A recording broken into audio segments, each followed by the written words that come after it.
Assalamu alaikum. This is lecture number 21 for the series LSM 733 Production Operations Management. And I'm Usman bin Saif. In the last session, we started with the chapter of aggregate planning, or which is also called aggregate scheduling. This is a very important chapter in this course. And we started with the chapter with a case study profile, which was Anheuser-Busch, or this is basically a beer manufacturer company in the US, and their most important strategy of being so successful is their aggregate planning techniques, or the innovation that they brought into the aggregate scheduling or planning techniques. Then we talked about the planning process, the nature of aggregate planning strategies. The strategies में हमने discuss किया था capacity options क्या क्या होते हैं. आप अपने वर्कफोर्स को इंक्रीज कर लेते हैं, वर्कफोर्स को डिक्रीज कर लेते हैं. फिर डिमांड ऑप्शंस के अंदर आपने देखा था, डिमांड ऑप्शंस के अंदर आप अपने डिमांड के इंक्रीज करके, डिमांड डिक्रीज करके आप अपनी कैसे अपनी प्लानिंग को आप प्लस कर लेते हैं, माइनस कर लेते हैं, एनहांस कर लेते हैं, या आप डिमांड को कैसे सप्लाई के साथ मैच कर लेते हैं. हमने डिफरेंट सिनेरियोज उसमें देखे थे. Then we talked about mixing options to develop a plan. Mixing options में हमने देखा था कैपेसिटी और डिमांड, दोनों चीज़ों को लेके कैपेसिटी को इन्हांस करके, डिमांड को इन्हांस करके, कैपेसिटी को रिड्यूस करके और डिमांड को रिड्यूस करके हम कैसे एक एग्रीगेट ऑप्टिमल प्लान बना सकते हैं. फिर उसमें हमने देखा था कि मेथड्स क्या क्या हैं एग्रीगेट प्लानिंग के, जिसमें हमने कहा था एक ग्राफिकल मेथड है, एक मैथमेटिकल अप्रोच है, एक और फिर एक कंपैरिजन है एग्रीगेट प्लानिंग मेथड्स का. यूजुअली मैथमेटिकल अप्रोच और ग्राफिकल मेथड यूज़ होता.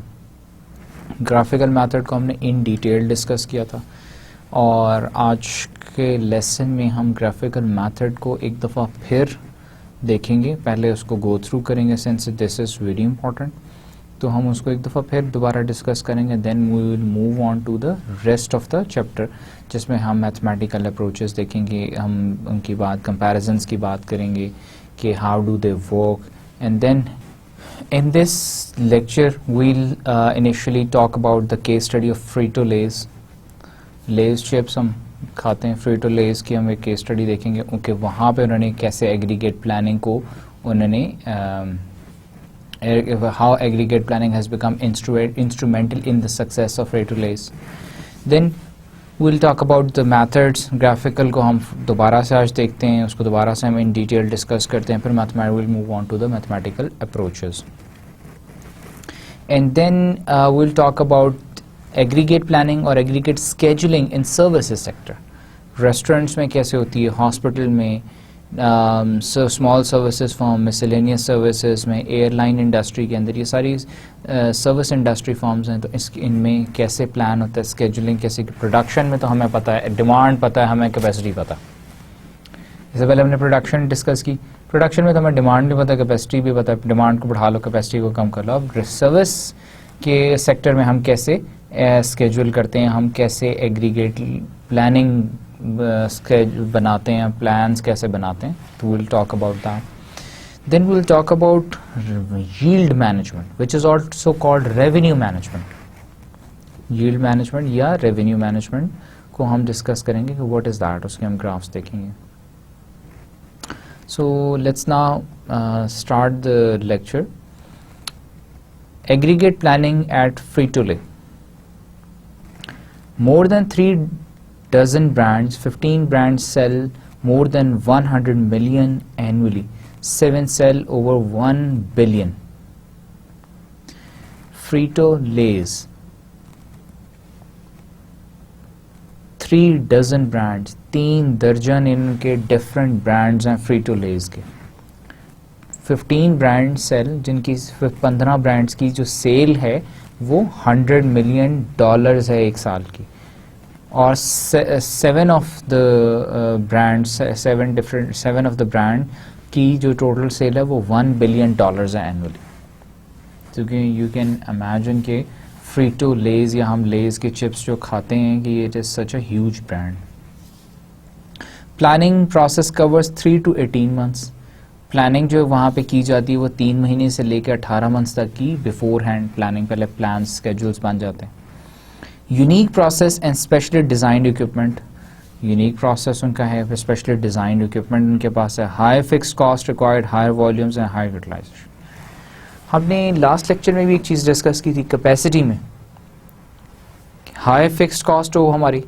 अब यहाँ पे सिंस इतने यूनिक किस्म के इनके प्रोसीजर्स हैं, मशीनरी है, तो फिक्स कॉस्ट बहुत ज़्यादा है. लेकिन फिक्स कॉस्ट को उन्होंने कैसे मिनिमाइज़ किया? हाई वॉल्यूम से, हाई यूटिलाइजेशन से. उसकी वजह से उनके economies of scale and then 100 millions annually या 1 बिलियन एनुअली, इतनी सेल है उनकी. Demand profile based on historical sales, forecast, innovations, promotions, local demand data. अब डिमांड कैसे वो डिटरमिन करते हैं? डिमांड वो डिटरमिन करते हैं एक तो हिस्टोरिकल सेल, पिछले महीने की, उससे पिछले महीने की जो, या सीजनल सेल्स से, और फिर उसमें they bring in innovation, they forecast and then promotions, different promotions run करते हैं. लोकल जो एरिया का डिमांड डाटा वो यूज़ करते हैं in order to develop a forecast and authenticate demand for any of the brand. Match total demand to capacity, expansion plans and cost. फिर अपनी जो total demand है उसको अपनी capacity के साथ मैच करता है. कैसे? हमने लास्ट लेक्चर में भी डिस्कस किया था. वो ऐसे कि या डिमांड को इंक्रीज कर लेते हैं अपनी कैपेसिटी को मैच करने के लिए, या कैपेसिटी को इंक्रीज कर लेते हैं डिमांड के साथ मैच करने के लिए, या दोनों को डिक्रीज करके एक दूसरे के साथ मैच किया जा सकता है. Quarterly aggregate plans goes to 36 plants in 17 regions. और हर क्वार्टर का जो एग्रीगेट प्लान है वो, एग्रीगेट प्लान है क्या, हमने लास्ट लेक्चर में डिस्कस किया था कि एग्रीगेट प्लान जिसमें हमारे तमाम प्रोडक्शन के, हमारे तमाम सेल्स के, डिमांड के, उसके अलावा हमारी फोरकास्टिंग, उसके अलावा हमारा इन्वेंट्री का, हमारा रॉ मटेरियल, इन सब की स्केड्यूल प्लानिंग जब हम एक जगह पे इकट्ठा कर लेते तो हमारा एग्रीगेट प्लान बन जाए. टोटल प्लान जो बन जाए तो उसे एग्रीगेट प्लान कहते हैं.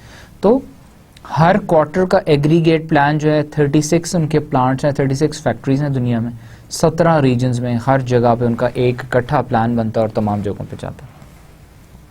Each plan develops 4-week plan for product lines and production runs. और हर जो फैक्ट्री है, हर जो प्लांट है, वो अपना 4 हफ्तों का प्लान प्रोडक्ट लाइन का और प्रोडक्शन रन का बना के अपने हेड ऑफिस को भेजता है. वो फिर एग्रीगेट प्लान बनाते हैं हर 3 महीनों का, और सारे फैक्ट्रीज को, अपने सारे प्रोडक्शन प्लांट्स को सेंड करते हैं. This is how aggregate planning is done at Frito-Lay's.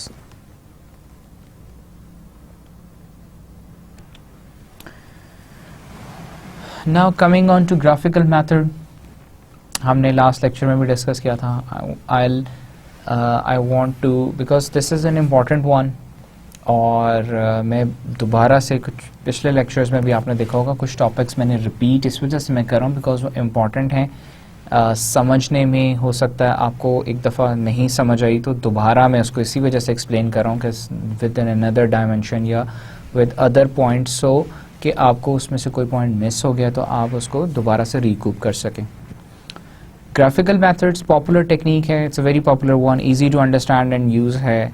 Trial and error approaches that do not guarantee an optimal solution. Graphical method से हमारे पास एक ऑप्टिमल या बेस्ट सोल्यूशन हम नहीं फाइंड कर सकते, लेकिन ट्राई हिट एंड ट्रायल से, ट्रायल एंड एरर से हम we can find a better one. Requires only limited computations. अब इसका तरीका हमने, इसका step by step method is, सबसे पहले वो determine the demand for each period, then the capacity of a regular time, overtime and subcontracting of each period. फिर find labour cost, hiring, layoff cost and inventory holding cost. हमने अभी schedules आपको दिखाता हूँ जिसमें हमने सारे steps बारी बारी हमने किए हैं. Consider company policy on workers and stock levels. Develop alternative plans and examine their total cost. हम फिर alternative plans बनाते हैं with alternative strategies और उनको आपस में compare करते हैं जिसमें सबसे कम हमारी total cost होती है, उस plan को हम फिर implement करते हैं.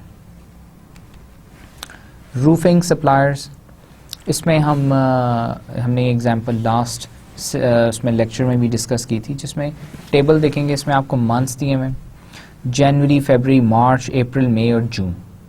एक्सपेक्टेड डिमांड दी हुई है यूनिट्स के अंदर. देन प्रोडक्शन डेज दिए हुए,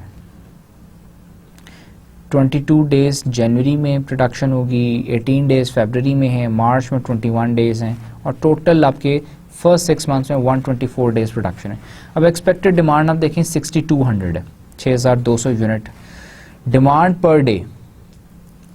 पर डे भी कंप्यूट की हुई है कि पर डे डिमांड 41 यूनिट्स है, 39 यूनिट्स हैं, 38 हैं, 57, 68, 55.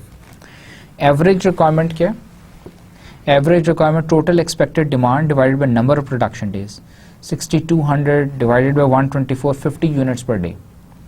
इसका मतलब है 50 यूनिट्स पर डे का मतलब है कि अब आप देखें ना, डिमांड पर डे हमने कंप्यूट की हुई है, तो कंप्यूटर डिमांड पर डे 41 है, which is 9 units less than 50. इसका मतलब है कि हम 9 यूनिट्स अंडर प्रोडक्शन कर रहे हैं.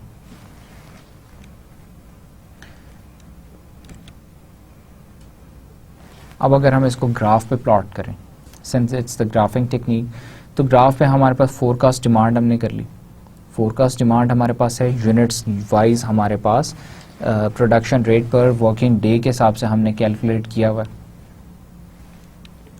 आप इस टेबल में देखें, हमारे पास डिमांड पर डे के हिसाब से हमने कैलकुलेट की हुई. अब ये डिमांड पर डे जो है हम कंप्यूट करते हैं अगर अपने ग्राफ के ऊपर, और उसके बाद हमारे पास एवरेज डेली हमारे पास डिमांड आ जाती है, फोरकास्टेड डिमांड आ जाती है, which is 50. Now other information क्या है, और ये सारी इंफॉर्मेशन हमारे तीनों सिनेरियोज के लिए सेम रहेगी. प्लान 1 क्या है? कांस्टेंट वर्कफोर्स है.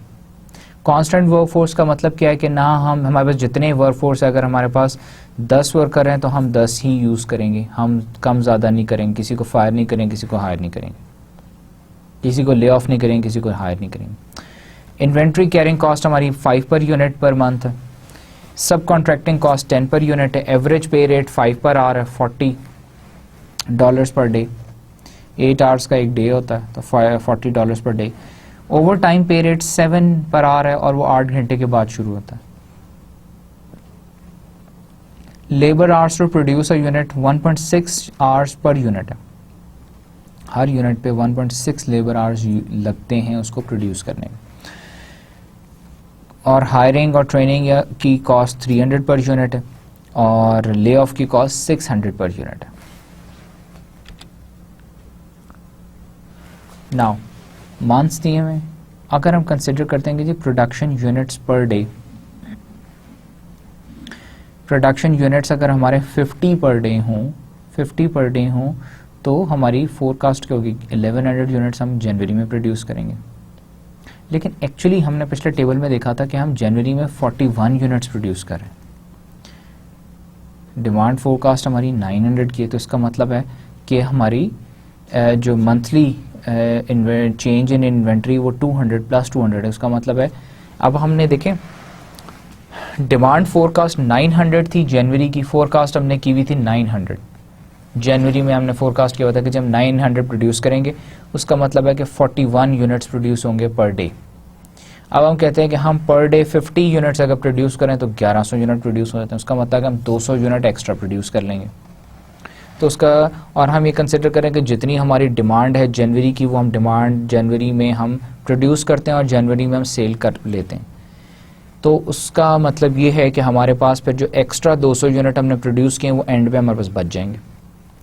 अगले महीने फिर 900 आपकी थी, 900 यूनिट्स थी आपकी. अगर 50 यूनिट्स आप प्रोड्यूस करें पर डे, और आपके अगर आप एक्चुअली डिमांड देखें, फोरकास्टेड डिमांड देखें तो 700 थी, तो फिर 200 यूनिट एक्स्ट्रा प्रोड्यूस कर रहे थे. तो इस तरह करते करते आप फर्स्ट 6 मंथ्स में 1850 1850 यूनिट्स एक्स्ट्रा प्रोड्यूस कर रहे हैं. 1850 यूनिट आप एक्स्ट्रा प्रोड्यूस कर रहे हैं अगर आप 50 यूनिट पर डे की एवरेज के हिसाब से आप प्रोड्यूस करें तो। और workforce required to produce 50 units per day 10 लोग चाहिए आपको, और ये 10 लोग आपके पास कहाँ से है? आपने ये देखें 5 per unit per month, average पे रेट 5 आपके पास, और labour hours to produce 1 unit है 1.6 पर यूनिट, तो आपके पास 10 आवर्स आ जाते हैं। 10 वर्कर्स आपको चाहिए 50 यूनिट प्रोड्यूस करने के लिए। नाउ कॉस्ट कैलकुलेशन, अगर हम आपको कांस्टेंट वर्कफोर्स हो, कांस्टेंट आपके पास 10 वर्कर हैं और आपने जब आपके पास, क्योंकि कुछ मंथ्स में देखें प्रोडक्शन ज़्यादा हो रही है, कुछ में कम हो रही है, लेकिन आपने हर महीने में वो 10 के 10 वर्कर्स को कंटिन्यू किया हुआ है, उनको किसी को आपने ले ऑफ नहीं किया। तो इन्वेंट्री कैरिंग कॉस्ट क्या है? 1850, क्योंकि 1850 क्या है? आपके एक्स्ट्रा यूनिट्स हैं जो आपने प्रोड्यूस किए, इंटू 5 पर यूनिट आपकी इन्वेंट्री कॉस्ट, और रेगुलर टाइम लेबर जो रेगुलर आपने उस मंथ में जो प्रोड्यूस करके सेल किए हैं वो आपके कितने हैं? 10 वर्कर्स 40 पर डे और 124 डेज, तो 49,600 है। तो आपकी टोटल कॉस्ट आ जाती है 58,850। ये आपकी कॉस्ट कब आती है? 58,850 कॉस्ट आती है जब आप कांस्टेंट वर्क फोर्स हैं, 10 वर्कर हैं आपके पास, फर्स्ट 6 मंथ्स में आपने हर महीने में उनको 10 को कंटिन्यू करें। अब हम दूसरी एग्जांपल देखते हैं। ये देखें टोटल आपके पास 62 यूनिट्स है, 6200 यूनिट्स है इसमें आपके फर्स्ट सिनेरियो में, और रिडक्शन ऑफ इन्वेंट्री या एक्सेस इन्वेंट्री, रिडक्शन या एक्सेस इन्वेंट्री से आपके पास क्या होता है? क्यूमुलेटिव लेवल एवरेज प्रोडक्शन आपका 50 थी, 50 पर यूनिट थी। अब this is the same example. अब क्या कर रहे हैं? प्लान 2 है। पहला प्लान था आपका कि जी आप कांस्टेंट वर्क फोर्स रखें, दूसरा प्लान है आपका सब कॉन्ट्रैक्ट कर दें, जितना खुद प्रोड्यूस कर सकते हैं ठीक है, बाकी का सब कॉन्ट्रैक्ट कर दें। टोटल यूनिट 6200 प्रोड्यूस करने, तो कितने यूनिट सब कॉन्ट्रैक्ट करने? This is the same data. अब अगर हम इसको ग्राफ पे प्लॉट करें तो ग्राफ पे कुछ इस तरह से, पहले मंथ में जनवरी में आपने पर डे आपकी प्रोडक्शन 41 यूनिट्स थी, 22 डेज थे। इसी तरह फरवरी, मार्च, अप्रैल में बढ़ जाती है, मई में सबसे ज़्यादा हो जाती है, फिर जून में कम हो जाती है। ये भी आपका टेबल कॉस्ट वाला भी वही है, cost information is the same which is used in the first scenario. In house production 38 units per day. अब आप क्या कह रहे हैं कि पहले आपने कहा कि मैं 50 units per day average produce करूंगा, 50 यूनिट्स पर डे। अब आप कहते हैं मैं 38 यूनिट्स पर डे प्रोड्यूस कर सकता हूं, 38 यूनिट्स पर डे प्रोड्यूस कर सकता हूं, तो बाकी के जो यूनिट्स हैं वो आप सब कॉन्ट्रैक्ट कर देंगे। 38 यूनिट्स पर डे हैं तो 124 यूनिट्स आपने, 124 डेज हैं तो आपके टोटल यूनिट्स 4712 आपने प्रोड्यूस करेंगे, इन हाउस खुद प्रोड्यूस करेंगे। तो 6200 में से 4712 निकालें तो आपके 1488 यूनिट्स आ गया। 1488 यूनिट्स ऐसे हैं जो कि आपने सब कॉन्ट्रैक्ट करने। अब कॉस्ट कैलकुलेट कर लेते हैं आप। अब कॉस्ट किसकी कैलकुलेट करेंगे आप? एक तो इन हाउस प्रोडक्शन की और एक सब कॉन्ट्रैक्टिंग की। इन हाउस प्रोडक्शन की कॉस्ट क्या है? 7.6 वर्कर्स हैं, जो कि 7.6 वर्कर्स चाहिए 38 यूनिट्स पर डे प्रोड्यूस करने के लिए। $40 पर डे है, $5 पर आवर है, 8 आवर्स का डे है, तो आपकी कॉस्ट है 40 पर डे, और 124 डेज के लिए आपको 124 डेज के लिए आपकी लेबर काम करती है, तो 37,696 तो आपकी आ गई रेगुलर टाइम लेबर आ गई, आपकी कॉस्ट आ गई रेगुलर लेबर की। ठीक है।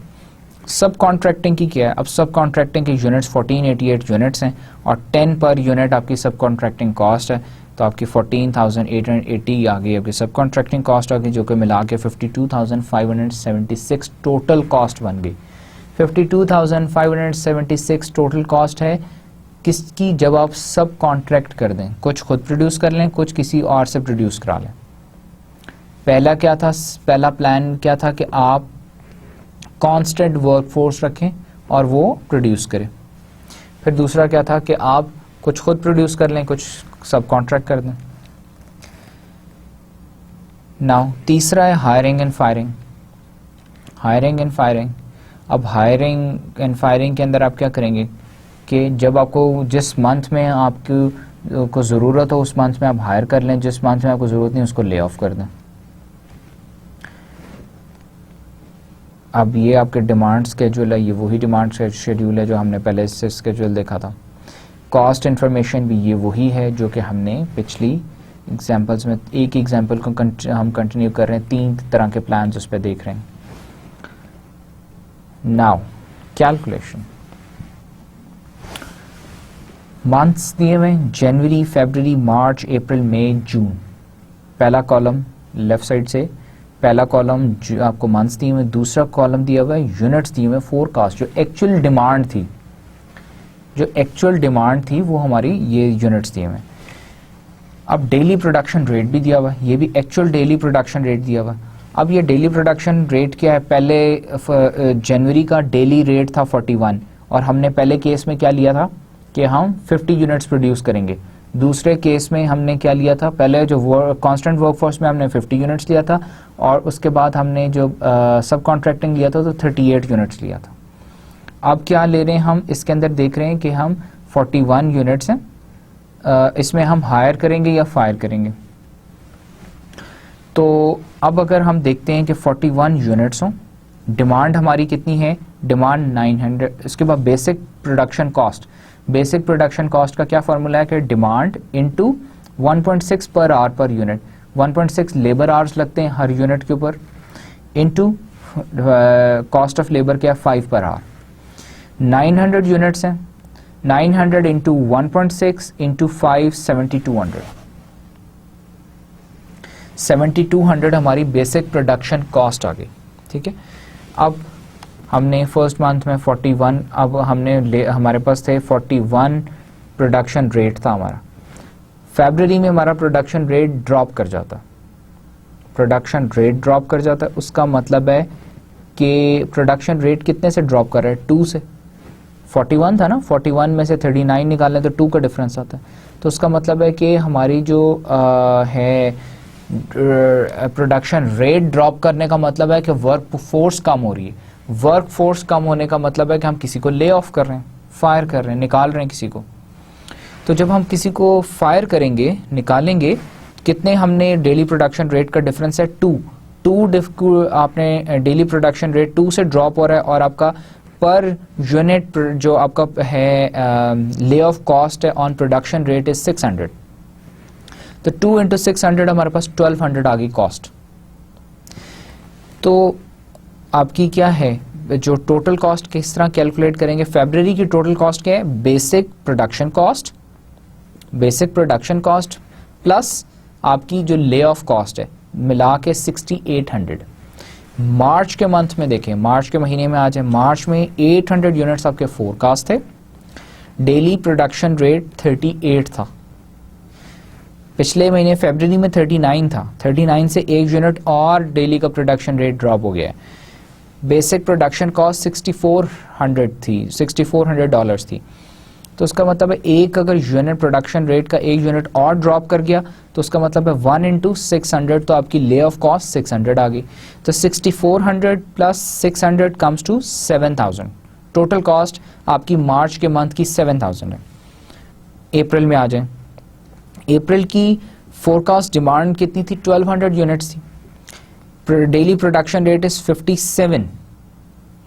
उससे पिछले महीने डेली प्रोडक्शन रेट था 38 था, अब प्रोडक्शन रेट बढ़ गया, तो इसका मतलब है हमें और वर्कफोर्स हायर करनी पड़ेगी। अब क्या है, बेसिक प्रोडक्शन कॉस्ट जो है ये फॉर्मूले के थ्रू हमने कैलकुलेट की, 9600 आ गई अप्रैल में। अब 38 और 57 का कितना डिफरेंस है, 19 यूनिट्स का, तो पर यूनिट हायरिंग कॉस्ट कितनी है, $300। तो 19 इंटू 300 इज 5700। तो टोटल कॉस्ट फॉर अप्रैल क्या है, 9600 प्लस 5700 कम्स टू 15300। उसके बाद मई के महीने में आ जाएं। मई में डिमांड फोरकास्ट कितनी थी? 1500 यूनिट, प्रोडक्शन रेट 68 है। पिछले महीने 57 था, इस महीने 68 है। उसका मतलब और प्रोडक्शन रेट बढ़ गया, उसका मतलब और हायर करने पड़ेंगे लोग। बेसिक प्रोडक्शन कॉस्ट 12,000 आ गई हमारे पास, तो उसका मतलब है 57 और 68 का डिफरेंस है 11 का, तो 11 यूनिट्स इंटू 300 तो 3,300, तो आपकी टोटल कॉस्ट आ गई 12,000 प्लस 3,300 तो 15,300। जून के मंथ में आ जाएं। जून में हमारी फोरकास्ट डिमांड थी 1100 यूनिट्स और डेली प्रोडक्शन रेट 55 है। उसका मतलब पिछले महीने थी 68, इस महीने 55 हो गया, तो उसका मतलब है कि आपने 68 पर डे आपकी प्रोडक्शन थी, 68 यूनिट्स पर डे प्रोडक्शन थी, अब 55 पर डे यूनिट प्रोडक्शन हो गई। प्रोडक्शन आपकी जो पर डे यूनिट प्रोडक्शन आपकी डिक्रीज कर गई, उसका मतलब है आपने अपनी वर्क फोर्स को ले ऑफ कर दिया, फायर कर दिया, निकाल दिया कुछ लोगों को। बेसिक प्रोडक्शन कॉस्ट आपकी 8800 आ गई। अब आपकी ले ऑफ कॉस्ट बढ़ जाएगी। ले ऑफ कॉस्ट 68 और 55 का डिफरेंस कितना है? 13, तो 13 इंटू 600 7,800। 7,800 plus 8,800 comes to 16,600। तो इसका मतलब है अब हमारे पास टोटल कॉस्ट आ गई जनवरी की, फरवरी, मार्च, अप्रैल, मई, जून। अब इन सबको आप टोटल करें तो 68,200। पहले सिनेरियो क्या था? प्लान 1 क्या था? उसमें हमारे पास थी फिक्स्ड वर्क फोर्स थी, कांस्टेंट वर्क फोर्स थी, तो हमने कांस्टेंट वर्क फोर्स थी 10, हमने कांस्टेंट वर्क फोर्स ली 10 ली, और हमने कहा कि हमारी जो एवरेज डेली प्रोडक्शन है, प्रोडक्शन पर यूनिट है, वो 50 यूनिट्स है। Daily production is 50 units average. दूसरा हमने लिया सब कॉन्ट्रैक्टिंग, उसमें कहा कि हमारी जो डेली प्रोडक्शन है वो 38 यूनिट्स है। 38 यूनिट्स हमने खुद प्रोड्यूस करने हैं, बाकी हमने सब कॉन्ट्रैक्ट कर देने। इसमें हम क्या कहते हैं? इसमें हम कहते हैं कि जैसे जैसे डिमांड बढ़ेगी या डिमांड कम होगी तो हम लोगों को हायर कर लेंगे या लोगों को फायर कर देंगे, ले ऑफ कर देंगे। तो अब तीनों सिनेरियोज की हमने टोटल कॉस्ट कैलकुलेट कर ली, कंपेयर करके देख लेते हैं तीनों कॉस्ट को। पहला था, सबसे पहले कॉस्ट हमारे पास तो इन्वेंट्री कैरिंग कॉस्ट प्लान 1 में 9250, क्योंकि हमने एडिशनल यूनिट्स मैन्युफैक्चर 1850 हमने एडिशनल यूनिट्स मैन्युफैक्चर कर लिए थे। रेगुलर लेबर 49,600 थी, ओवर टाइम कोई नहीं था, हायरिंग कोई नहीं थी, ले ऑफ कोई नहीं था, सब कॉन्ट्रैक्टिंग कोई नहीं था। हमारी टोटल प्लान 1 की कॉस्ट आई 58,850। प्लान 2 में इन्वेंट्री कैरिंग कोई नहीं है। इन्वेंट्री कैरिंग इसलिए नहीं थी कि हम उतना ही प्रोड्यूस कर रहे थे जितनी ज़रूरत थी, जितना हम सेल कर रहे थे। और रेगुलर लेबर हमारी 37,696 है, ओवर टाइम लेबर कोई नहीं है, हायरिंग कोई नहीं की, ले ऑफ कोई नहीं किया, सब कॉन्ट्रैक्टिंग। हमने 38 पर यूनिट हमने डेली हमने प्रोड्यूस खुद किया, और बाकी के यूनिट्स जो थे 14,800 1480 थे, वो 1488 यूनिट्स जो थे वो हमने सब कॉन्ट्रैक्ट कर दिए, किसी और को हमने दे दी कि वो हमें प्रोड्यूस कर दे। तो हमारी टोटल प्लान 2 की या प्लान बी की कॉस्ट आई $52,576। प्लान 3 में हमने क्या किया? इन्वेंट्री कैरिंग कॉस्ट नहीं है, जीरो है। क्यों? क्योंकि हम जितना प्रोड्यूस कर रहे हैं उतना हम सेल भी कर रहे हैं। जो हमारी टोटल डिमांड फोरकास्ट है हम उतना ही प्रोड्यूस कर रहे हैं, उतना ही सेल कर रहे हैं, तो कैरिंग कॉस्ट है ही नहीं। रेगुलर लेबर 49,600, ओवर टाइम कोई नहीं है। अब हायरिंग हमें, क्योंकि जब हमारी प्रोडक्शन हर मंथली हमारे पास थी ना प्रोडक्शन, वो रेट था, रेट ऑफ प्रोडक्शन थी पर मंथ, पर डेली हमारे पास प्रोडक्शन रेट था for every month, daily production rate था फॉर एवरी मंथ। तो अब वो डेली प्रोडक्शन रेट किसी मंथ में बढ़ रहा है, किसी मंथ में कम हो रहा है। जिस मंथ में बढ़ रहा है तो उसका मतलब है हम हायर कर रहे हैं और वर्क फोर्स को, जिस मंथ में कम हो रहा है उसका मतलब उतने हम लोग ले ऑफ कर रहे हैं। तो हायरिंग की और ले ऑफ की कॉस्ट है, तो it comes to total cost comes to 68,200, 68,200, जिसका मतलब है कि प्लान 1 की टोटल कॉस्ट 58,850, प्लान 2 की टोटल कॉस्ट 52,576, प्लान 3 की टोटल कॉस्ट 68,200।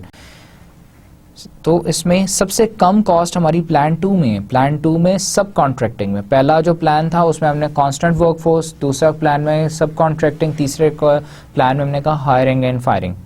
तो हमने उसमें देखा कि सब कॉन्ट्रैक्टिंग से सबसे कम कॉस्ट आ रही है। तो अब हम जब अपना प्लान, अब हम बेसिकली इस मेथड से क्या देख क्या रहे थे, हम देख रहे थे एग्रीगेट स्केड्यूल या एग्रीगेट प्लान के लिए टेक्निक क्या यूज़ करनी है। कांस्टेंट वर्कफोर्स को देख के हम प्लान बनाए पूरे महीने का या पूरे नेक्स्ट क्वार्टर का। अब हम कहते हैं कि हमारी जो टोटल कॉस्ट है वो रिड्यूस हो रही है थ्रू सब कॉन्ट्रैक्टिंग। तो अब हम सब कॉन्ट्रैक्टिंग के हिसाब से अपना प्लान बनाते हैं, एग्रीगेट प्लान बनाते हैं या एग्रीगेट स्केड्यूल बनाते हैं अपनी प्रोडक्शन का।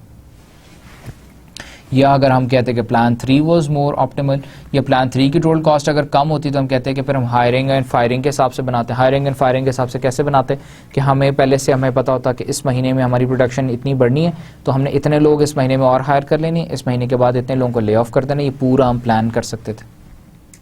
This is what aggregate planning is. Now coming on to mathematical approaches useful for generating strategies. Transportation method of linear programming produces an optimal plan. Linear programming के through हम कर सकते हैं. Management coefficient model builds around managers' experience and performance. Other models, linear decision rules, simulation, ये mathematical approaches हैं जिनके through भी हम प्लानिंग कर सकते हैं। लीनियर प्रोग्रामिंग के थ्रू हम कर सकते हैं। हम ऑप्टिमल लाइन एक हम बना सकते हैं कि हमारा एफिशिएंट, जैसे प्रोडक्शन फ्रंटियर भी कहते हैं या एफिशिएंट प्रोडक्शन लाइन भी कहते हैं, कि हम कितने यूनिट्स प्रोड्यूस करें, हमारी कितनी कॉस्ट हो तो हम कितने यूनिट्स प्रोड्यूस करें तो हमारी जो है टोटल कॉस्ट रिड्यूस हो जाएगी। ट्रांसपोर्टेशन मॉडल को हम देखते हैं। ट्रांसपोर्टेशन मॉडल, इसमें क्या हमारे पास कैपेसिटी है रेगुलर। आप फर्स्ट कॉलम देखें, हमारे पास सेल्स पीरियड दिया हुआ है कि सेल्स मार्च अप्रैल मई। मार्च की डिमांड 800 यूनिट्स है, अप्रैल की 1000 है, मई की 750। अब कैपेसिटी हमारी कितनी है? कैपेसिटी हमारी 700 थी रेगुलर की, और फिर हमें उसके बाद क्या हुआ कि हमारी डिमांड 800 थी तो हमारे पास बिगिनिंग इन्वेंट्री 100 थी, तो हमने कॉन्ट्रैक्टिंग 150 किया, ओवर टाइम 50। तो हमारे पास इन पे क्या हुआ, टायर्स आ गए। रेगुलर टाइम 40 पर टायर, ओवर टाइम 50 पर टायर, सब कॉन्ट्रैक्टिंग 70 पर टायर, कैरिंग कॉस्ट 2 पर टायर पर मंथ। तो हम ये मैन्युफैक्चरिंग कर रहे हैं इसके थ्रू ट्रांसपोर्टेशन मॉडल के। तो ये बेसिकली इस यहाँ पे हम ट्रांसपोर्टेशन मॉडल या मैथमेटिकल टेक्निक, जैसे हमने लीनियर प्रोग्रामिंग भी कहा था, हम उसे इन डिटेल नहीं डिस्कस करेंगे। I just give you an idea कि ये अब हमारे पास डाटा है। अब हम इस डाटा को, हमारे पास कॉस्ट का डाटा भी है, हमारे पास सेल का भी डाटा भी है, कॉस्ट भी है, सेल भी है, डिमांड भी है। अब हम तीनों चीज़ों को लेके हम इसका एक ऑप्टिमल लाइन या हम ग्राफ के ऊपर प्लॉट कर सकते हैं। हम देख सकते हैं कि इनकी सबसे कम मिनिमम कॉस्ट कहाँ पे होगी, सबसे मैक्सिमम वहाँ पे आपकी सेल्स कहाँ पे होगी। तो इसे आप एफिशिएंट या ऑप्टिमल लाइन ड्रॉ कर सकते हैं। Important point क्या है, carrying cost are $2 per tire per month if goods are made in one period and held over to the next. Holding costs are incurred. Supply must equal demand, so a dummy column called unused capacity is added. Because back ordering is not viable in this example, cells that might be used to satisfy earlier demand are not available. Quantities in each column designate the levels of inventory needed to meet requirements. In general, production should be allocated to the lowest cost cell available without exceeding unused capacity in the row or demand in the column. इसकी हम एक example इस तरह से देख सकते हैं transportation model, जिसमें हम कहते हैं कि जी हमारे पास बिगिनिंग इन्वेंट्री कितनी थी, पीरियड 1, पीरियड 2, पीरियड 3। और बिगिनिंग इन्वेंट्री के बाद हम कह रहे हैं रेगुलर हमारे पास टाइम, ओवर टाइम और सब कॉन्ट्रैक्ट, कितने यूनिट्स हमने रेगुलर टाइम में मैन्युफैक्चर कर रहे हैं, कितने हम ओवर टाइम में कर रहे हैं, कितने यूनिट्स हम सब कॉन्ट्रैक्ट कर रहे हैं। इसी तरह टोटल डिमांड हमारे पास आ जाएगी और टोटल कैपेसिटी अवेलेबल। तो अपने टोटल कैपेसिटी और टोटल डिमांड का अगर हम ग्राफ प्लॉट कर लें तो दैट विल बी। और लीनियर प्रोग्रामिंग के डिफरेंट टेक्निक्स हैं जो कि हम इस कोर्स में तो नहीं डिस्कस कर रहे, तो लेकिन ये कि just to give you an overview. Then coming on to management coefficient models, builds a model based on manager's experience and performance, कि मैनेजर की एक्सपीरियंस और उसकी प्रायर परफॉर्मेंस के ऊपर बिल्ड करके मैनेजर अब आप कह सकते हैं कि जी मैनेजर का ख्याल है कि पिछले साल इसी जनवरी के महीने में डिमांड बढ़ जाती है, ये स्पेसिफिक इवेंट की वजह से उसका प्रायर एक्सपीरियंस है, हर साल ऐसे होता है, उस पर भी हम रिलाई करके अपनी प्लानिंग, अपनी स्केड्यूल बना सकते हैं। A regression model is constructed to define the relationship between decision variables, और हम रिग्रेशन मॉडल इसके ऊपर अप्लाई कर सकते हैं उसके डिसीजन को एनहांस करने के लिए और ऑथेंटिकेट करने के लिए। हम objective is to remove inconsistencies in decision making. Basically हम रिग्रेशन एनालिसिस इसलिए यूज़ करते हैं, रिग्रेशन एनालिसिस हम हिस्टोरिकल डाटा का, हम पिछले कई सालों का हम डाटा ले लेते हैं, सेल्स का और डिमांड का और हमारे पास जो ऑपरेशंस प्लानिंग का, उसके बाद हम उस डाटा के ऊपर हम रिग्रेशन रन करते हैं और हम अपना एक स्केड्यूल देख लेते हैं, नेक्स्ट डिमांड को देख लेते हैं कि हमारी जो डिमांड है इस वक्त करंट डिमांड है और जो प्रीवियस डाटा है उसमें कोई रिलेशनशिप है। अगर वो हमारा डाटा सजेस्ट करता है कि जी जनवरी फरवरी में सेल इंक्रीज़ होती है, मार्च में डिक्रीज़ होती है, तो क्या हम उस हिसाब से अब आगे भी प्लानिंग, हम इस साल भी हम प्लानिंग उसी तरह कर सकते हैं। और डिसीजन फिर लेना होता है मैनेजर ने, तो मैनेजर के लिए डिसीजन लेना उसके अपने एक्सपीरियंस और उसके लिए भी आसान हो जाता है और ज़्यादा ऑथेंटिकेट हो जाता है। अदर में अदर मॉडल्स जो हैं जिसमें लीनियर डिसीजन रूल है, minimises cost during quadratic cost curves, operates over a particular time period. Simulation uses a search procedure to try different combinations of variables, develop feasible but not necessarily optimal solutions. और linear decision rule के अंदर हम क्या करते हैं, हम variables को आपस में देखते हैं कि हम किस वेरिएबल को इंक्रीज करें तो हम टोटल कॉस्ट कैसे रिड्यूस कर सकते हैं। बेसिकली हम इसमें लीनियर डिसीजन रूल में ये देख रहे होते हैं कि टोटल कॉस्ट में हम कॉस्ट मिनिमाइजेशन कैसे कर सकते हैं, हम ग्राफ पे प्लॉट करके उसे देख सकते हैं। इसी तरह साइमुलेशन में ये कि हम डिफरेंट कम्बिनेशंस यूज़ करके देख लेते हैं प्लानिंग में कि हम फोरकास्ट डिमांड, अगर डिमांड इंक्रीज़ कर लें, वेरिएबल्स को देख लेते हैं हम, इसकी वजह से कैसे हम एक दूसरे को अफेक्ट करेगा, हम साइमुलेट करके सिचुएशंस देख लेते हैं, हम उसके अंदर डिसीजन ले सकते हैं। There are various other models as well जो कि यूज़ होते हैं एग्रीगेट प्लानिंग में, लेकिन बेसिकली जो यूज़ होता है वो ग्राफिकल मेथड यूज़ हो रहा होता है। सो अब मेथड्स को हम देखते हैं। Summary of aggregate planning methods, अभी हमने मेथड्स को देखा। सबसे पहले ग्राफिकल मेथड जो कि ट्रायल एंड एरर बेसिस पे था। ट्रायल एंड एरर से ऐसे कि हमने पहले एक अजम्पशन ली, दूसरी अजम्पशन ली, तीसरी अजम्पशन, पहले अजम्पशन ली कि कांस्टेंट लेबर है, दूसरी अजम्पशन ली कि हम सब कॉन्ट्रैक्ट कर रहे हैं, तीसरी अजम्पशन ली कि हम हायर एंड फायर कर रहे हैं, और फिर इनमें देखा कि टोटल कॉस्ट किस में मिनिमाइज हो रही है। सिंपल टू यूज़ है, easy to use, many solutions, one chosen may not be optimal. हो सकता है कि वो हमारी टोटल कॉस्ट रिड्यूस हो रही हो लेकिन उससे हमारी और कैरिंग कॉस्ट कोई और चीज़ बहुत ज़्यादा इंक्रीज हो रही हो, तो ऑप्टिमल सोल्यूशन नहीं भी हो सकता। Transportation method of linear programming, optimization जो है अप्रोच भी इसे कहते हैं। इसमें लीनियर प्रोग्रामिंग सॉफ्टवेयर अवेलेबल है, हम इसमें सॉफ्टवेयर यूज़ करते हैं। इसमें हम sensitivity analysis, constraints, linear functions, but this model is more realistic. It is actually, this model is more used in the industry.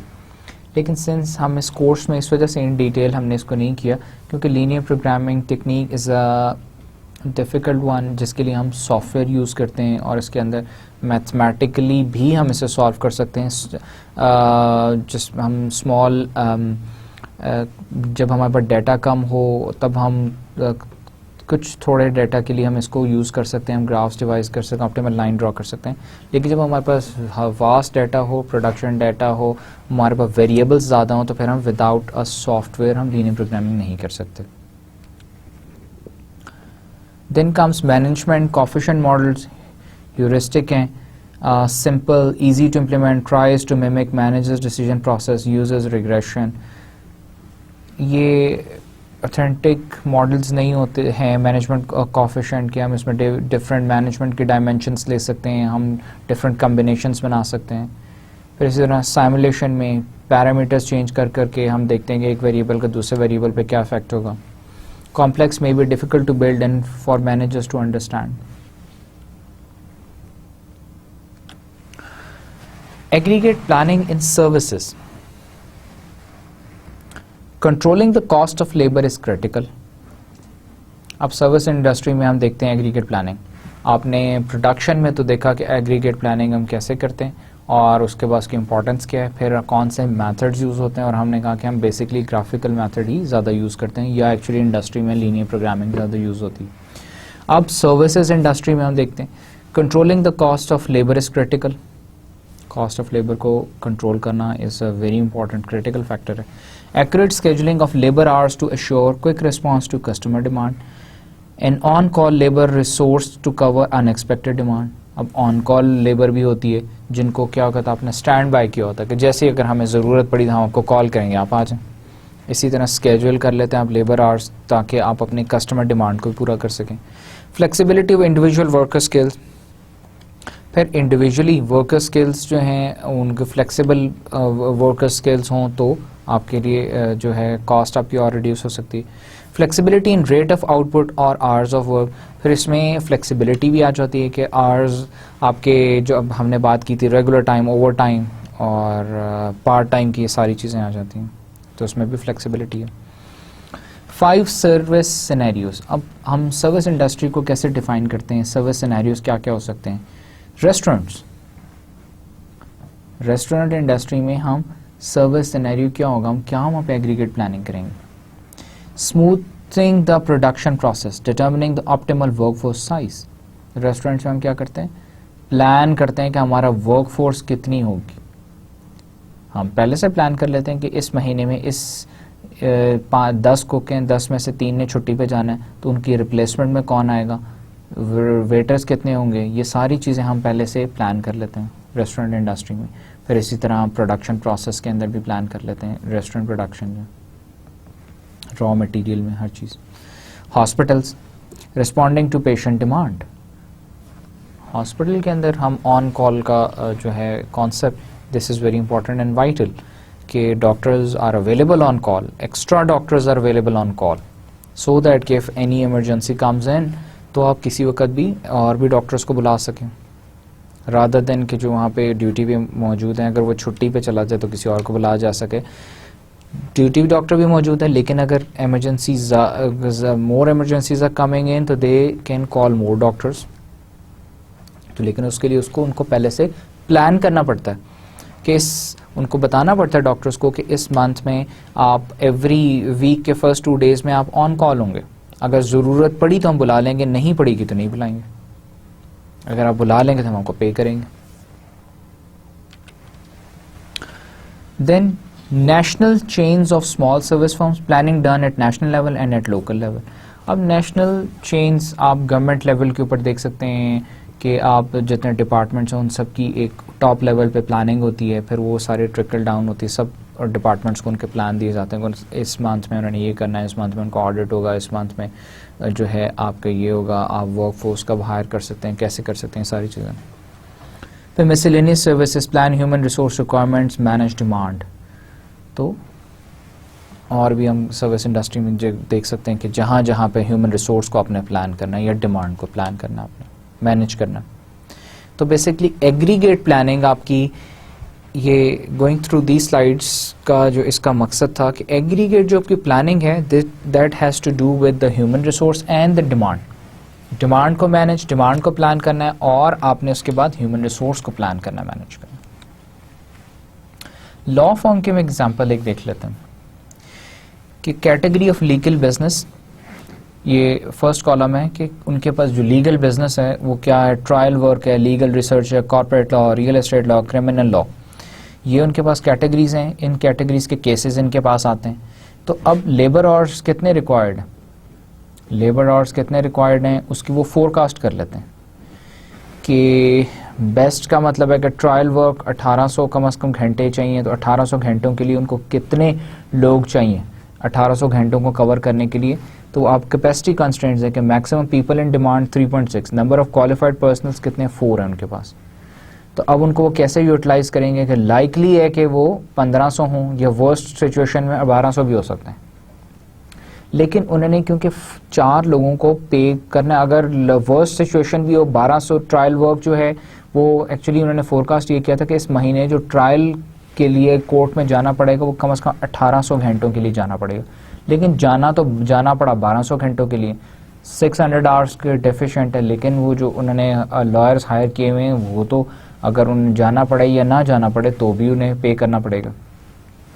तो इस तरह का एक ये एग्रीगेट प्लानिंग स्केड्यूल बनाया जा सकता है किसी लॉ फर्म के लिए जो कि ट्रायल वर्क में, लीगल रिसर्च में, corporate law, real estate, criminal laws के अंदर डील करती हो। तो उनके पास total hours, they can calculate the total hours, तो उनके पास बेस्ट आवर्स, लाइकली या वर्स्ट सिचुएशन, तीनों सिचुएशंस में उनके टोटल आवर्स कितने होंगे और फिर लॉयर्स कितने चाहिए उन्हें। अब उन्हें बेस्ट सिचुएशन किसी लॉ फर्म के लिए वो होगी जिसके अंदर उसके पास सबसे ज़्यादा काम होगा। सबसे ज़्यादा काम, जब डिमांड सबसे ज़्यादा होगी तो उसको कम से कम 39 लॉयर्स चाहिए। थोड़ा सा डिमांड कम होगी 34 लॉयर्स चाहिए। वर्स्ट सिचुएशन में एटलीस्ट 30 लॉयर्स तो चाहिए। तो अकॉर्डिंगली फिर वो प्लान करेंगे कि जी इस मंथ में देखेंगे अगर तो ज़्यादा चाहिए तो 39 कैसे पूरे करने हैं, किन किन लोगों को एंगेज करना है, अगर कम है तो 34, 30। Further let's talk about other हम सर्विस सिनेरियोज जिसमें हमने एक एयरलाइन, हमने पिछले भी सर्विस सिनेरियोज देखे, उसमें एक और हम ऐड कर लेते हैं, airline industry. Extremely complex planning problem. अब एयरलाइन इंडस्ट्री में एक्सट्रीमली कॉम्प्लेक्स प्लानिंग प्रॉब्लम है क्योंकि फ़्लाइट स्केड्यूल करनी है, आपने मेंटेनेंस स्केड्यूल करनी है, आपने वर्कफोर्स स्केड्यूल करनी है, involves number of flights, number of passengers, air ground personnels, allocation of seats to fare classes. फिर आपने सीट्स कैसे प्लान करनी है कि कौन से इकोनॉमी क्लास की सीटें हैं, कौन सी आपकी जो हैं वो हैं बिजनेस क्लास की सीट्स हैं, और वो कैसे फिलअप होंगी, कैसे सेल होंगी। Resources spread through out the system, और किस पूरे सिस्टम के अंदर रिसोर्सेज को कैसे स्प्रेड करना है। So this is a complex planning problem, complex planning area. Then now coming to the last topic of this chapter, which is yield management. It is also called revenue management. Allocating resources to customers at prices that will maximize yield or revenue. Resources to customers.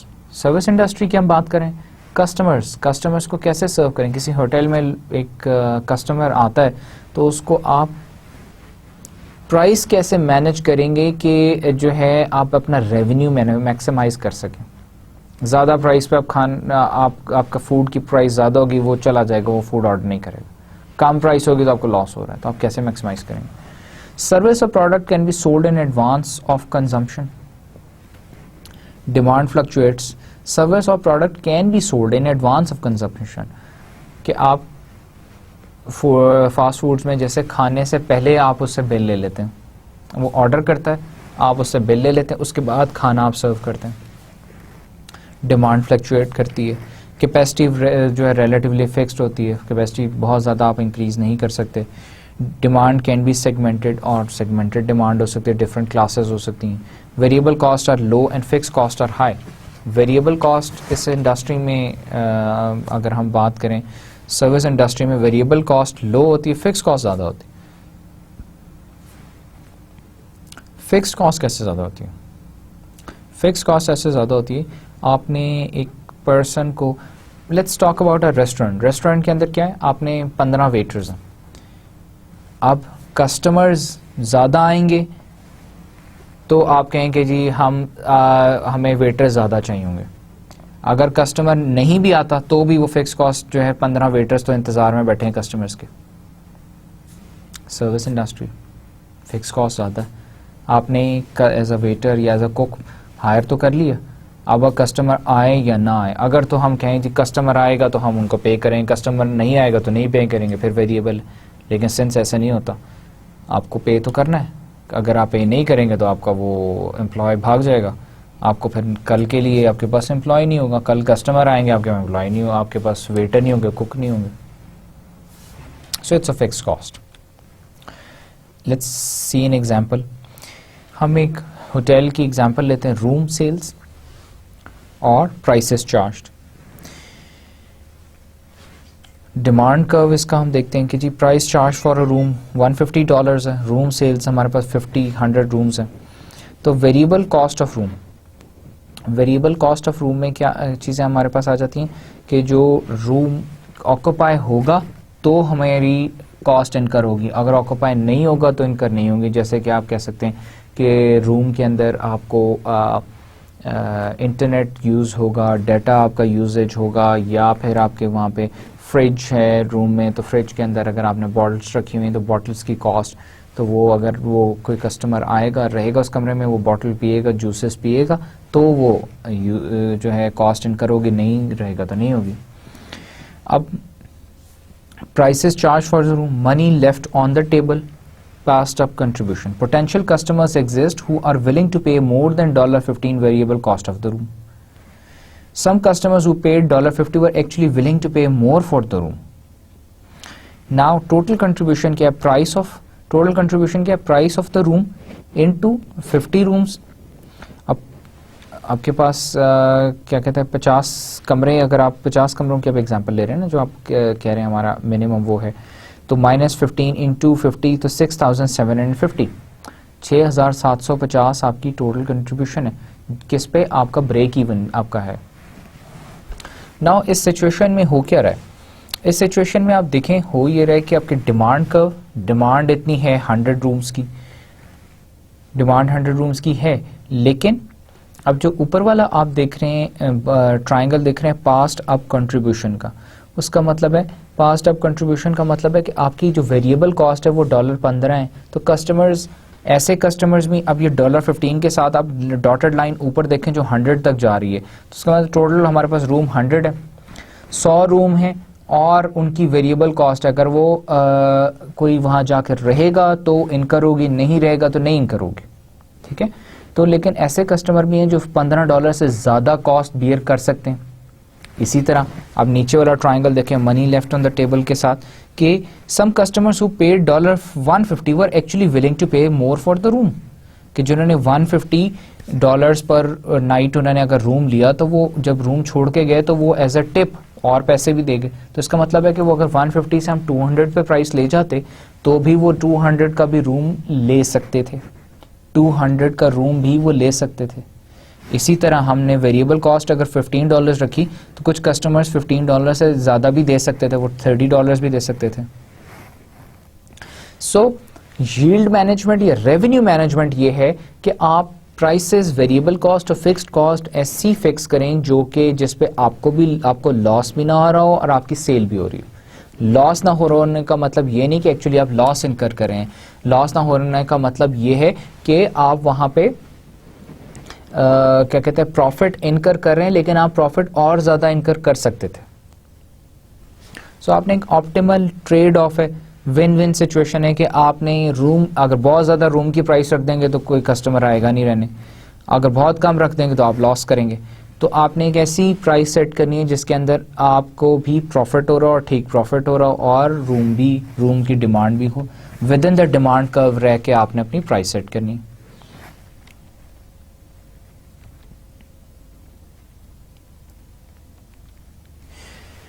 Now demand curve अब आपका वही है, total contribution आपका change हो जाता है। Total contribution ऐसे change हो जाता है कि वेरिएबल कॉस्ट ऑफ रूम आपकी, अगर हम कहते हैं वेरिएबल कॉस्ट ऑफ रूम आपकी $15 ही रहने देते हैं, लेकिन प्राइस ऑफ वन रूम पहले 150 थी एक रूम की प्राइस, आपने एक कमरे की प्राइस 150 से 100 कर दी और आपने कहा कि जी 2 रूम, अब जब 100 हो जाएगी तो आपके 2 कमरे आपके with in the demand curve में आ जाएंगे।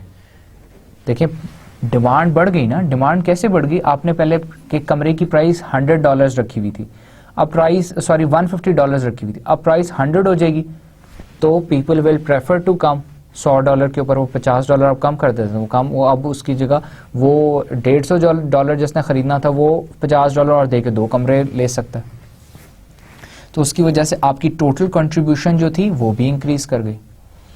पिछले आपकी जो सिचुएशन थी उसमें 150 एक कमरे की प्राइस चार्ज करते थे, उस वक्त आपकी टोटल कंट्रीब्यूशन या टोटल प्रॉफिट आपका टोटल प्रॉफिट जो था दैट वाज $6,750, लेकिन आपकी प्राइस कम करने से डिमांड इंक्रीज हुई, डिमांड इंक्रीज होने से आपकी जो टोटल प्रॉफिट है, कंट्रीब्यूशन है, वो 8,100 हो गई. So this is what revenue management is या यील्ड मैनेजमेंट इज, कि आपकी डिमांड, आपकी सप्लाई, आपकी जो है फिक्स कॉस्ट, वेरिएबल कॉस्ट को आप इस तरह से मैनेज करते हैं कि आपका टोटल प्रॉफिट या टोटल कंट्रीब्यूशन इंक्रीज हो जाए. अब यील्ड मैनेजमेंट की approaches, different approaches and different industries में यूज होती हैं. एयरलाइंस, होटल्स, रेंटा कार्स में क्या होता है कि tend to have predictable duration of service and use variable pricing to control availability and revenue. अब ड्यूरेशन ऑफ सर्विस पता एयरलाइन की, यहाँ से फ्लाई करके जहाँ भी आपने कराची से फ्लाई करके इस्लामाबाद आ रहे हैं, कितनी देर एयरलाइन की सर्विस यूज़ करेंगे. एक रात के लिए आप किसी होटल के अंदर स्टे कर रहे हैं, आपको फिक्स आपको पता है कि ड्यूरेशन ऑफ सर्विस प्रेडिक्टेबल है कि एक रात रहेगा, दो रहेगा. लेकिन प्राइसिंग कहाँ पे फिर अब चेंज होती है कि वेरिएबल प्राइसिंग से आप कंट्रोल करते हैं अवेलेबिलिटी ऑफ रूम और revenue. Movies, stadiums, performing art centers में tend to have predictable duration and fix prices. वहाँ पे क्या है, जो है ड्यूरेशन भी फिक्स्ड है, प्राइस भी फिक्स्ड है, but use seating locations and times to manage revenue. Front row में सीट चाहिए तो ज़्यादा प्राइस है, लास्ट रो में चाहिए कम प्राइस है. टाइम आपको शाम के वक्त, अगर शाम की मूवी की टिकट चाहिए तो ज़्यादा प्राइस की मिलेगी, दोपहर को चाहिए तो कम प्राइस की मिलेगी. आप रेवेन्यू को मैनेज कर रहे हैं, रेवेन्यू को अपना इंक्रीज कर रहे हैं. टोटल कंट्रीब्यूशन कैसे इंक्रीज कर रहे हैं, टाइम तो फिक्स्ड है मूवी का, उसके बाद आपकी जो प्राइसेस, फिक्स प्राइसेस, प्राइस भी फिक्स्ड है. अब अगर प्राइस भी मूवी की, आपने टिकट की प्राइस भी फिक्स्ड है, तो टिकट की प्राइस को आप कहाँ से ऊपर नीचे कर सकते हैं, सिर्फ सीट आपको अच्छी देने से या जगह अच्छी देने से या शाम को या सुबह से. होटल्स में, रेंटा कार्स में क्या था कि वहाँ पे आपके पास ड्यूरेशन तो फिक्स्ड है लेकिन आपके पास प्राइसेस फिक्स नहीं थी. Restaurants, golf courses, ISPs, internet जो सर्विस प्रोवाइडर्स हैं, जनरली हैव अनप्रेडिक्टेबल ड्यूरेशन. वहाँ ड्यूरेशन कोई प्रेडिक्टेबल नहीं होती. रेस्टोरेंट्स में अब एक कस्टमर आके बैठा है, 2 घंटे बैठा है, 3 घंटे बैठा है, गेम खेलने गया गोल्फ में तो सारा दिन गेम खेलता रहे. इंटरनेट, कितनी देर इंटरनेट यूज़ करेगा कोई. Duration customer use and fix, लेकिन ड्यूरेशन अनप्रेडिक्टेबल होती है लेकिन प्राइसेस फिक्स्ड होती हैं. May use of peak rates to shift demand and manage revenue.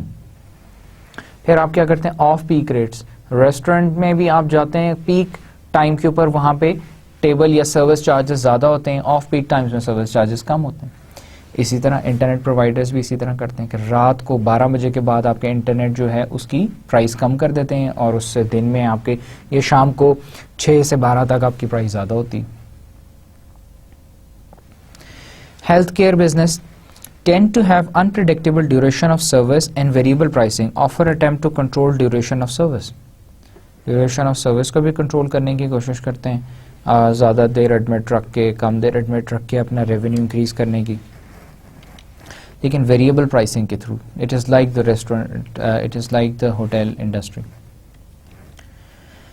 अब इसी को हम एक यील्ड मैट्रिक्स के थ्रू देख लेते हैं कि प्राइसेस फर्स्ट क्वाड्रेंट में tend to be fixed, second quadrant में वेरिएबल है. इसी तरह duration of use unpredictable, predictable. Quadrant 1 में हमारे पास मूवीज हैं जिसकी ड्यूरेशन ऑफ यूज प्रिडिक्टेबल है, प्राइसेस भी फिक्स्ड हैं. और क्वाड्रेंट 3 में रेस्टोरेंट्स, गोल्फ्स हैं, उसमें अनप्रिडिक्टेबल है ड्यूरेशन ऑफ यूज और प्राइसेस फिक्स्ड हैं. इसी तरह हॉस्पिटल्स, कंटिन्यूइंग केयर के अंदर tends to be variable cost है लेकिन अनप्रिडिक्टेबल है. और होटल्स में, एयरलाइंस में प्रिडिक्टेबल आपके ड्यूरेशन ऑफ यूज है लेकिन वेरिएबल कॉस्ट के साथ है. तो ये 4 मेथड्स हैं डिफरेंट जिनसे आप अपनी रेवेन्यू मैनेजमेंट करते हैं. Multiple pricing structures must be feasible and appear logical to the customer. Forecast of the use and duration of use, changes in demand से सारी आपकी डिमांड चेंज होने से आपकी रेवेन्यूज मैनेजमेंट भी चेंज हो जाती सारी. So this was about the aggregate scheduling or aggregate planning. In this lecture, we initially discussed the case study of Frito-Lay's. Then we talked about in detail the graphical method, how is it calculated. Then we touched the mathematical approaches and the comparison of aggregate planning methods. और इसमें हमने देखा कि since these are complex methods, so they are not part of this course, but linear programming can be used. And in the end we talked about the aggregate planning in services. Restaurants में देखा हम aggregate planning कैसे कर सकते हैं, hospitals में, miscellaneous service, airline industry में, and finally yield management जिसे हम revenue management भी कहते हैं. और हमने कहा कि हम revenue अपना increase भी कर सकते हैं, कैसे increase कर सकते हैं. Different factors हैं जिसमें हमने कहा demand एक factor है, duration of use एक factor है, predictability एक factor है. फिर हमने कहा कि फिक्स्ड और वेरिएबल कॉस्ट. तो बेसिकली डिमांड है, फिक्स्ड वेरिएबल कॉस्ट है और ड्यूरेशन ऑफ यूज है. इन 4 फैक्टर से हम अपने रेवेन्यू मैनेज कर सकते हैं, रेवेन्यू इंक्रीज कर सकते हैं. So this is all for this lecture. Thank you very much.